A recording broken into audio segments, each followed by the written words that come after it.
hacen con los que las practican. Como la mayoría de ustedes saben, el 26 de junio pasado, en una reñida decisión de 5 jueces contra 4, la Suprema Corte de los Estados Unidos legalizó el matrimonio homosexual en todos los estados de la Unión. Y dada la influencia que ocupa la nación norteamericana en el mundo occidental y el relativismo imperante en nuestra generación, es lógico suponer que esta decisión tendrá repercusiones de amplio alcance en muchos otros países, incluyendo la República Dominicana. Es por esta razón que nosotros vimos pertinente, los pastores de esta iglesia, detener el curso de la serie expositiva que llevamos actualmente en el Evangelio de Marcos para tratar este tema este domingo y el próximo. Como les decía hace un momento, en la mañana de hoy estaremos considerando de manera particular cuáles son las raíces de la homosexualidad a la luz de este pasaje de la carta de Pablo a los romanos, y el domingo que viene, si el Señor lo permite, vamos a considerar cuál debe ser la respuesta de la iglesia a este intento de redefinir la familia, de redefinir el matrimonio, que son las dos instituciones más fundamentales de la sociedad humana. De igual manera, y como ya hemos avisado, en la tarde de hoy vamos a tener un panel abierto para responder acerca de la homosexualidad, abordando preguntas y temas que son difíciles de tratar en un mensaje como este. Ahora bien, hermanos, yo estoy consciente de que este es un tema polémico, este es un tema controversial, y que tanto los que están en contra como los que están a favor del matrimonio homosexual pueden asumir conductas muy agresivas para defender su posición. Por lo que yo me adelanto a decir que mi intención en esta mañana es abordar este tema desde una perspectiva bíblica y con un corazón pastoral. Desde una perspectiva bíblica, pero con un corazón pastoral. En otras palabras, nosotros queremos ser fieles a la enseñanza de las Escrituras con respecto a este tema, pero al mismo tiempo queremos ser sensibles a todos aquellos que están luchando con las consecuencias de asumir cierto estilo de vida e instruir a los creyentes para que podamos dar una respuesta que sea apropiada, no solo en el fondo, sino también en la forma.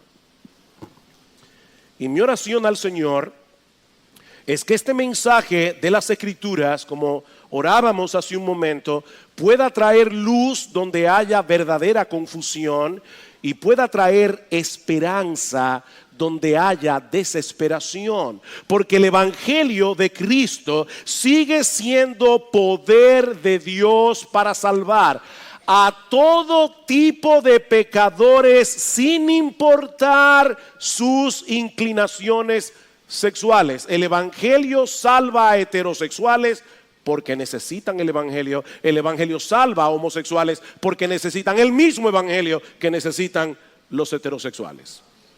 Por otra parte, es importante aclarar que el tema central de este pasaje que vamos a estudiar en la mañana de hoy en la carta de Pablo a los romanos no es la homosexualidad. Y ya yo dije claramente que quiero ser fiel a la enseñanza de este texto. El tema central de este pasaje es la necesidad del Evangelio.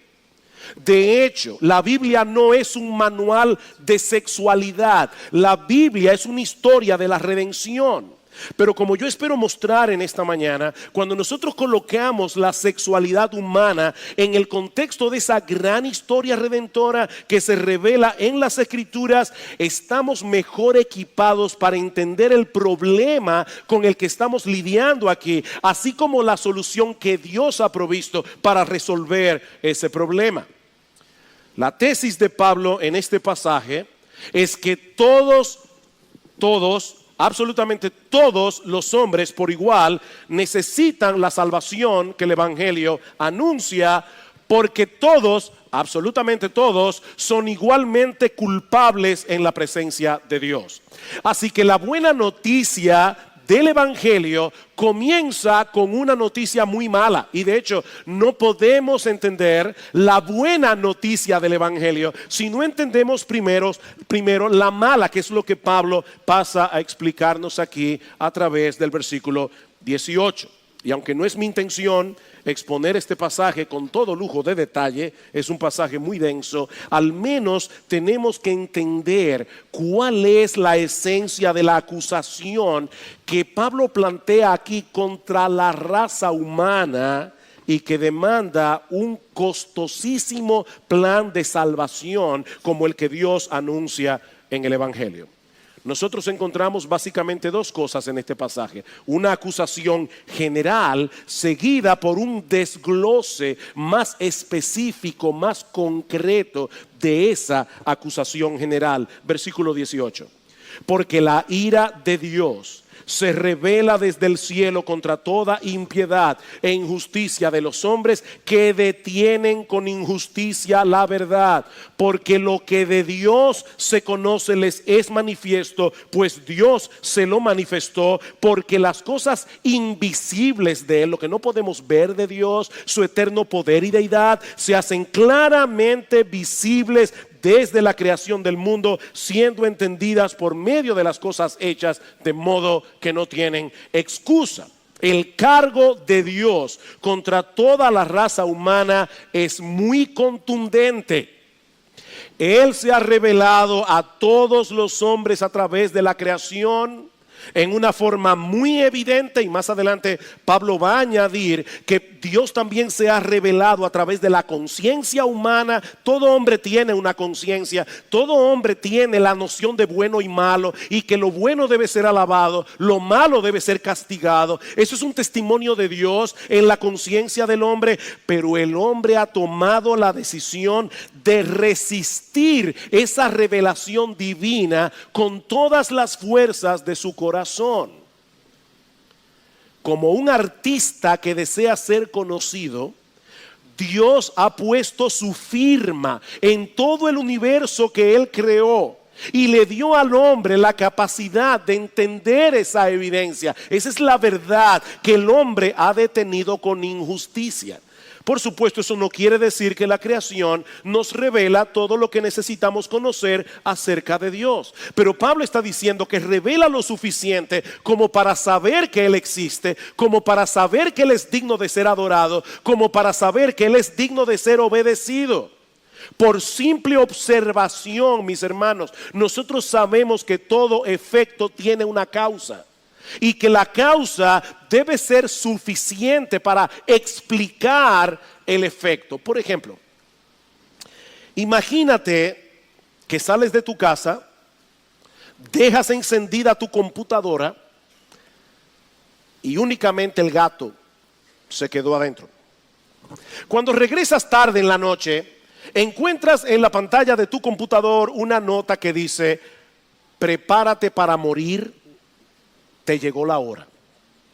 Bueno, si tú eres como yo, ¿verdad? Así inteligente, seguramente vas a llegar a la conclusión de que alguien entró en tu casa, a esa brillante conclusión, de que alguien entró en tu casa y que dejó esa nota con un propósito. Ahora, puede ser un chiste de mal gusto o puede ser una amenaza escalofriante, pero la posibilidad de que el gato haya caminado por el teclado y haya escrito ese mensaje por accidente es imposible, y mucho menos la posibilidad de que lo haya hecho a propósito. Esa causa no es suficiente para explicar el efecto, así que tú vas a tener que seguir investigando. Ahora, noten algo interesante en este ejemplo que yo acabo de dar. El hombre está hecho de tal manera que es incapaz de encontrarse con algo como esto y no tratar de buscarle una explicación. Y no me refiero únicamente a un caso como este en que su vida puede estar en peligro.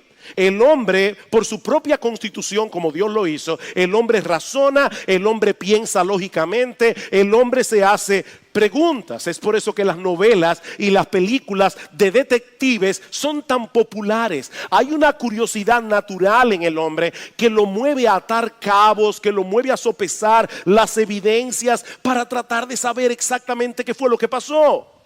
Bueno, lo que Pablo está diciendo aquí es que la existencia del universo y nosotros dentro de ese universo nos plantea el caso más fascinante, nos plantea el caso más relevante que detective alguno haya tratado de descifrar jamás. Solo que en este caso la solución resulta increíblemente simple, porque toda la creación está repleta de evidencia que nos hablan de un creador todopoderoso, lleno de sabiduría, que hizo todas las cosas con un propósito. Eso es tan claro, dice Pablo, que el hombre que no se postra ante Dios en adoración y con un corazón agradecido queda sin excusa, dice en el versículo 21, literalmente queda sin apología para defender su caso cuando tenga que presentarse delante de él en el día del juicio. El hombre sabe que hay un Dios, dice Pablo, pero pretende vivir como si no lo supiera. Noten el versículo 21. Pues habiendo conocido a Dios, no le glorificaron como a Dios, ni le dieron gracias, sino que se envanecieron en sus razonamientos y su necio corazón fue entenebrecido. Él sabe que hay un Dios, pero él pretende vivir como si él no lo supiera. Esa es en esencia la acusación de Pablo contra toda la raza humana. El hombre padece de una pecaminosa e inexcusable deshonestidad intelectual. Hay un reputado profesor de leyes y filosofía llamado Jay Budziszewski. No traten de aprenderse el nombre. Hay que repetirlo un rato para aprenderlo. Es profesor universitario de filosofía y de leyes. Budziszewski durante un tiempo fue ateo, pero finalmente llegó a la conclusión de que su problema era básicamente el autoengaño. Y ahora escuchen lo que dice él. El autoengaño, dice Budziszewski, significa hacerse el tonto. Significa pretender que no sabemos lo que en realidad sí sabemos. Jugar a que desconocemos lo que en realidad conocemos. Lo que estoy insinuando es que los seres humanos jugamos con Dios. Nos mentimos. Y una de las cosas acerca de las cuales nos mentimos es sobre nuestro conocimiento de la realidad de Dios. Y aquí él cita el Salmo 14, donde el salmista comienza diciendo: dice el necio en su corazón, no hay Dios. Y continúa diciendo el salmista: no le llama necio al hombre por pensar que no hay Dios, sino más bien por decirse a sí mismo que no hay Dios, aunque en lo profundo de su mente él sabe que no es así. Hay un Dios y él lo sabe. Y él lo sabe, pero él se dice a su corazón, él pretende vivir de cierta manera. Esa es la acusación de Pablo en Romanos capítulo 1. El hombre sabe que existe Dios, pero pretende vivir como si él no supiera eso. Y por supuesto, nadie puede pretender tal cosa sin sufrir la consecuencia. Imagínate lo que sucedería con una persona que de repente decide pretender que los carros no existen. Y él va por la calle y él cruza porque él dice no existen. Ya ustedes se imaginan lo que va a pasar. El hombre pretende vivir como si no tuviera que tomar en cuenta a Dios. Y ahora Pablo quiere mostrarnos de manera más específica, de manera más concreta, cómo esto se manifiesta en la realidad, en la práctica, a través de tres intercambios íntimamente relacionados entre sí. En primer lugar, el hombre, dice Pablo, decidió cambiar la gloria de Dios por la vanagloria de las criaturas. Versículo 21. Pues habiendo conocido a Dios, no le glorificaron como a Dios, ni le dieron gracias, sino que se envanecieron en sus razonamientos y su necio corazón fue entenebrecido. Profesando ser sabios, se hicieron necios y cambiaron. Aquí está el primer intercambio. Cambiaron la gloria del Dios incorruptible en semejanza de imagen de hombre corruptible, de aves, de cuadrúpedos y de reptiles. Alguien decía que el ser humano es un religioso incurable. Como fuimos creados originalmente para adorar a Dios y encontrar en Él nuestra seguridad y nuestra satisfacción, el hombre no puede desechar a Dios sin caer en la idolatría. Eso es imposible. Y debo aclarar, porque somos personas muy sofisticadas del siglo XXI, que cuando hablamos de idolatría, no podemos pensar únicamente en un adorador de imágenes. Todo aquello en lo que ponemos nuestra confianza, en lo que buscamos nuestra identidad, nuestra seguridad, que no sea Dios, ese es nuestro ídolo. Es aquello en lo que nos refugiamos en momentos de dificultad, o como dice Timothy Keller, son aquellas cosas con las que contamos para hacer nuestras vidas significativas. Son aquellas cosas de las cuales decimos, yo necesito eso para ser feliz, o si yo no tengo eso, mi vida no vale nada ni significa nada. Eso es un ídolo. El hombre busca desesperadamente en las cosas creadas lo que solo puede encontrar en el Creador. Y por eso experimenta una profunda insatisfacción, no importa su inclinación sexual. Hermano, yo tengo que seguir insistiendo. Este pasaje no es acerca de la homosexualidad. Este pasaje es acerca de la culpabilidad humana. El hombre vive insatisfecho. No importa si es homosexual o si es heterosexual.